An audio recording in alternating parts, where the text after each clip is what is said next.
The Chinese government is in full panic mode. We're seeing this. Their financial system is literally falling apart all around them, and the Chinese government is freaking out. You need to know some of this stuff because it is going to impact not only the U.S. financial markets, it already is, but it's also going to have profound impacts around the world of what's going on. And if China continues to destabilize, they may do something extremely rash, or they may turn into one of the largest humanitarian implosions in history. We got big things to talk about. China is the second most powerful economy in the world, and the United States has tons of money invested in China. And not to mention, that's where everything that we use is made, apparently. Let's jump into it. Welcome to the Poplar Report. I'm Steve Poplar. I'm an accountant by trade, and we're going to be talking about the financial system, not only of the United States, but also internationally. So the United States investors have about $200 billion invested in China, and that's just in the stock market. We're not talking about how much money has been loaned to China and Chinese companies and Chinese individuals and all that kind of stuff like that. We're talking probably over $1 trillion when we count all that in. This is a big deal. What's happening in China is absolutely going to impact the financial markets here in the United States. So what just happened? Well, the Chinese market, the Chinese government just banned selling stocks at the beginning and the end of trading days. You're not allowed to sell. If you want to sell, you got to sell like in the middle of the day. They just shut down one of their largest funds over in China because they sold stocks too quickly. Is it yours or is it not yours? Do you own it or do you not own it? If you own it, shouldn't you be able to sell it? Well, only if they want you to sell it. Remember how Russia blocked all selling of stocks over in Russia back during the beginning of the hostilities over there, right? They banned anyone from selling their stock, any foreigners from selling their stock. That's kind of a problem, and everyone's like, that's not a free market. Well, what's going on in China right now? They went in and said, you know, this is a nice company that you have. You have billions and billions of dollars here in this fund. We're just going to take that because we don't like what you just did. They sold like 300 million shares in about a minute. And the Chinese government said, nope, you can't do that anymore. Nope. The Chinese stock market's a little bit on edge here, so you're not allowed to sell unless we approve your sales. You have to run it by us first. So not only is the United States having $200 billion worth of stock that they may or may not be able to sell, and this is in a lot of your retirement packages, mutual funds. If you have anything that says international on there or developing world or world funds, a lot of these mutual funds and such have a lot of money invested over in China, like Vanguard funds and everything like that. A lot of this money is invested over in China. They don't like to talk about that. Did you know that since last April, the Chinese stock market has lost 20% of its value? It's dropped 20%, which is more in line with kind of how it feels like the economy in the United States is. How it feels like the economy in the United States is, and, you know, stock market should have come down about 20% or so, but instead the United States stock market just keeps going up and up because free money and all sorts of stupidity that's going on. We got lots and lots of young people gambling on the stock market today, and so that's helped things along. All those fund managers in Wall Street in New York City are able to scalp money off all these little kids that are playing with their Robinhood accounts and such. We've created a video game experience for stock trading, and well, it's not going well for a lot of people. It's just like a casino, friends. The house always wins. So what's happening over in China? Well, the Chinese government has said, you can't sell stocks unless we want you to. Unless you do it appropriately. You can't sell it at the beginning of the day, you can't sell it at the end of the day, and you can't sell too much all at once. How many more steps until you can't sell at all? Well, has that helped the stock market? It's helped it a little bit, yeah. Banning people from selling stocks, yeah. But the other thing that kind of happened that's kind of important is that the Chinese dropped their interest rate by 0.25%. They cut their interest rate, particularly for mortgages. If you're over in China and you want to get a mortgage out on an apartment or a house or something like that, 3.95%. Can you get a 3.95% mortgage here in the United States? Heck no. No, you can't. Good luck with that. You can go look for that, and you just tell me what you find, because no, that's not anywhere close to what you're going to be paying. You're going to be paying well over 6% here in the United States, right? So, wow, they have a much nicer interest rate than we do. But why are they cutting interest rates? Like, aren't you supposed to only cut interest rates when there's like a stock market crash? Oh, that's right, their stock market went down by 20%. They're having significant issues because their factories are shutting down right and left, and they have unemployed people all over their country with nothing better to do other than to start maybe complaining against the government. And, well, one, that's illegal there. People in China surprisingly don't realize that they don't have the right to protest. It's always kind of interesting when they do protest. They're like, we're being patriotic Chinese citizens. And then they're like, why is the Chinese military coming out with their guns?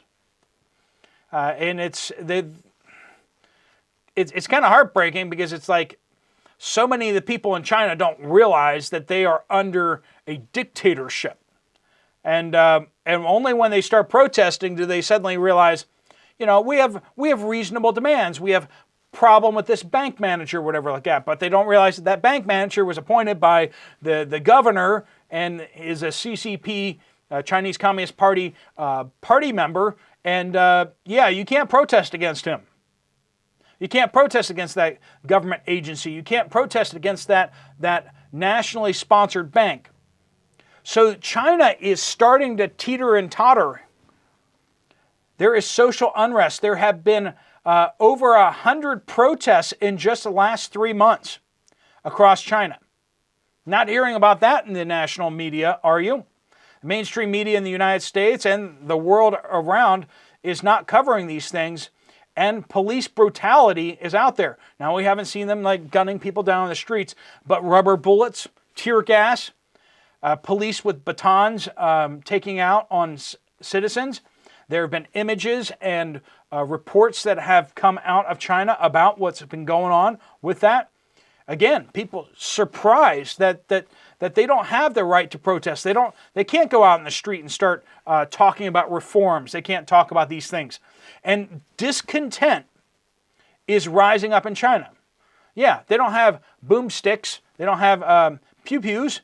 But what they do have is they have a lot of fertilizer over there, and things go kablooey fairly often over in China. Once again, they don't talk about these kind of things, but people packing their vehicle full of magic dust and then taking out a building or something like that is something that happens fairly frequently over there. People lose their farms and they're distressed. They sometimes set themselves on fire, just themselves. But then also there are attacks that happen fairly frequently over in China. The situation in China is not as peaceful as the Communist Party would like you to think it is. And as they've been shutting down factory after factory after factory after factory, there are a lot of unemployed people that are either moving back to the countryside or are trying to look for work in the cities, and they just don't have any work. What do you have when you have lots of men, unmarried men, because there's more men than women over in China? That's what happens when you selectively abort based on gender in a society where they value men more than women.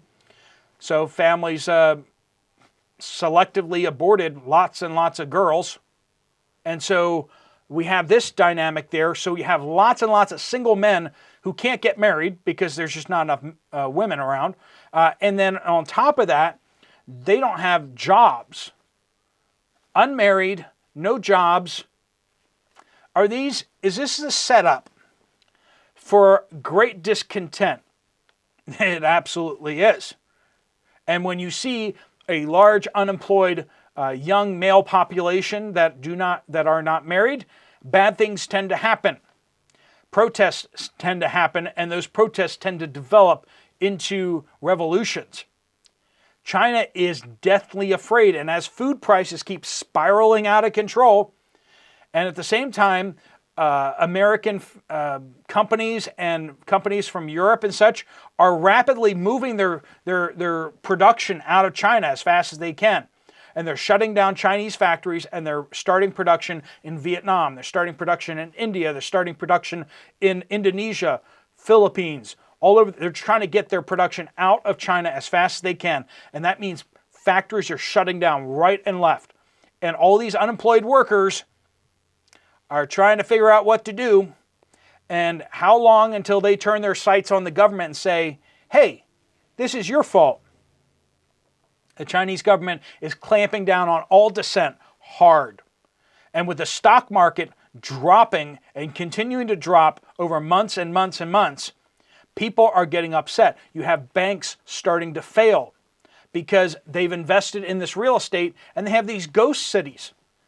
Everyone is allowed with tax law over in China to buy a second house, or basically a second condo, because a lot of them don't have standalone houses. They have condominiums, or basically they own their flat or own their apartment. So they're buying. Families over there have bought a second house, essentially, for investment purposes. But there's too many houses and too many apartments, so they can't really rent it out. So they're basically paying companies to build them an apartment, but then nobody lives there. Nobody's renting it. It's just an investment. It's a tax incentive investment. So they have these cities that are like ghost cities where these buildings have been built, apartment buildings, and nobody lives in the apartment buildings. And it's just for investment purposes. And you have these companies that have been making these ghost cities, and they're not making them well.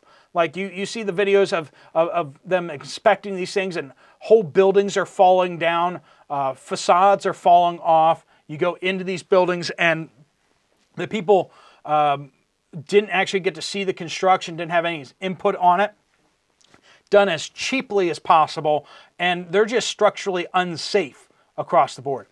So you have all these bad investments on buildings that aren't worth nearly what the loans out on them are. There's a lot of problems happening over in China, and there's a lot of discontent because of that.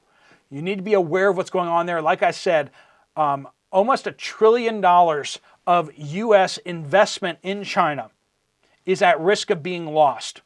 And with a potential conflict with Taiwan on the horizon, and I keep saying this, and people don't believe me, but the U.S. military doesn't think China could invade Taiwan, and I keep telling people China could invade Taiwan any day now. There are ways that nobody seems to be even considering. We'll talk about this more in the future, but there are ways in which they could, if they chose to do so. And it would take the world by surprise. No one would see it coming. And that's part of it, is surprise attacks. And they are almost certainly counting on the fact that their attack will catch everyone off guard. The United States has 2 nuclear-powered aircraft carriers in the vicinity of Taiwan right now, plus an amphibious assault platform, which is basically a helicopter carrier, also in the region right now. What does the American military think might happen? Why are they so concerned about that? We have one carrier dealing with the Houthis in Yemen. We do not have an aircraft carrier in the Mediterranean. You know, stuff's happening in Israel, and Lebanon is on the brink of war with Israel. No aircraft carrier there, but we have 2 sitting off the coast of China right now. What do they know? What do they know? And what they are concerned about what's going on in China right now. And you should be as well. All right, friends, thanks so much for watching. If you want to check out another video from this channel, there's one right up here. I'll see you over there, or I'll see you guys later. Steve Poplar of the Poplar Report, out.